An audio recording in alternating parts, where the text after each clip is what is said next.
Hello, well today I think I've got a little bit of a problem. I think I've got a leak. And no, I haven't just sneezed. My water bill has just arrived and it is twice as big as it normally is. So, I've got to investigate. So I confirmed that I had a leak because I checked my meter here. I went out for the day having turned everything off and my meter reading had gone up when I got back. I was actually losing about a litre an hour. So I have two water circuits, one that serves the house and one that waters my garden. I'm really hoping it's the garden one because I can fix that.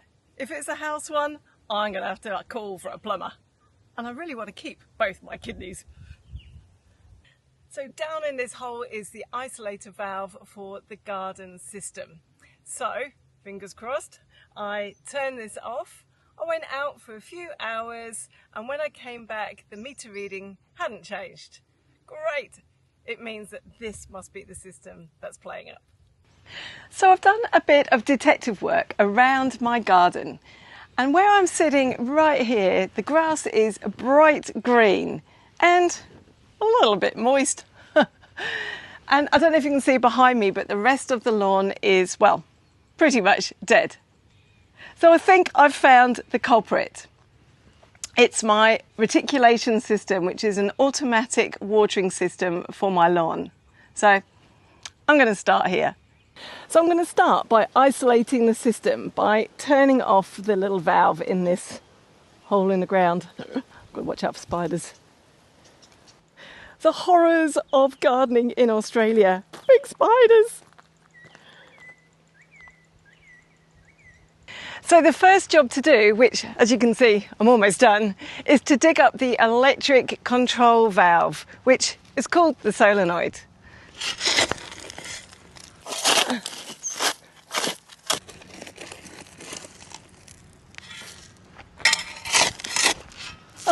This is hot work in the Australian heat.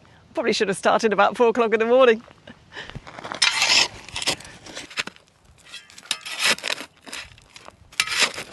Well, I've got down to the master solenoid and I think I've found part of the problem.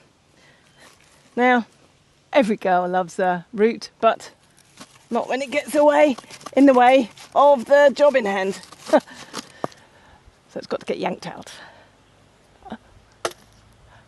Root removed. Now to get the thing out. Oh. It's like diffusing a bomb, this.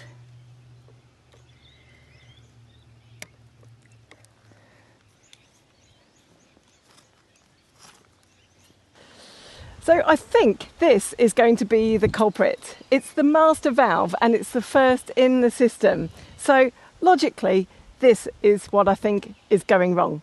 So I've whipped it out, like whipping things out, and I'm going to replace it.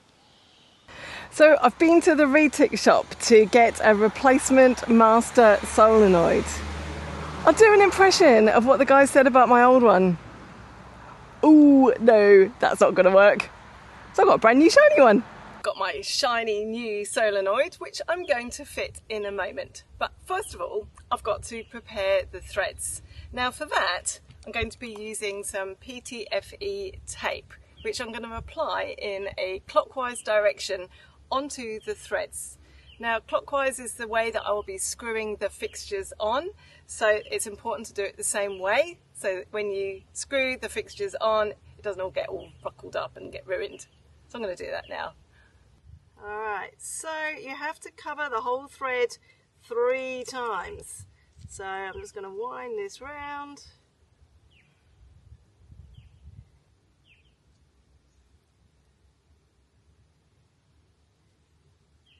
There.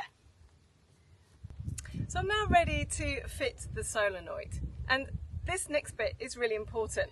You can't probably see from here, but there's some little arrows on both sides here, and it's important that you screw these on to make sure that they match up with the direction of the water flow.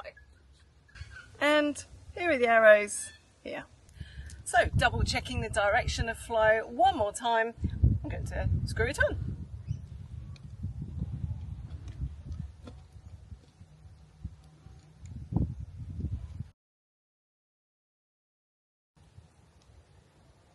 finish off with it pointing upwards.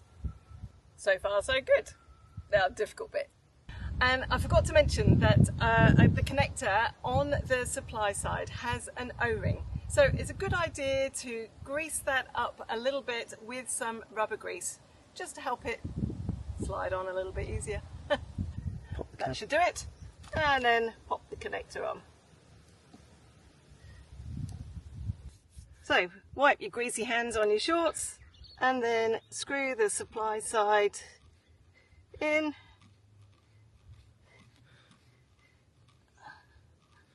And then the locking cuff.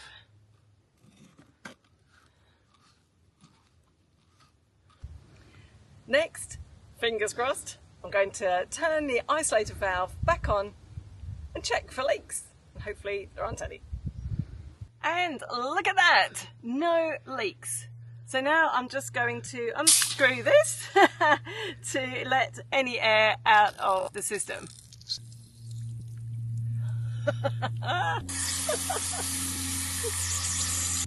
So everything seems to be working okay, but I've gone back to the meter and I've taken a record of the numbers. I'm not going to bury any of the valves or anything just for about 24 hours, and I'll keep an eye on the meter just to make doubly sure. Remember the 2 wires that I chopped to control the solenoid? Time to reconnect them.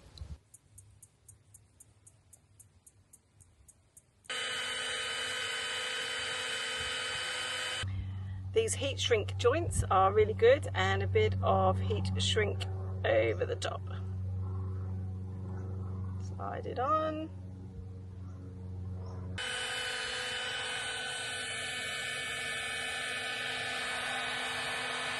So brilliant, I've tested the garden system and don't know if you can see it, but it seems to be working.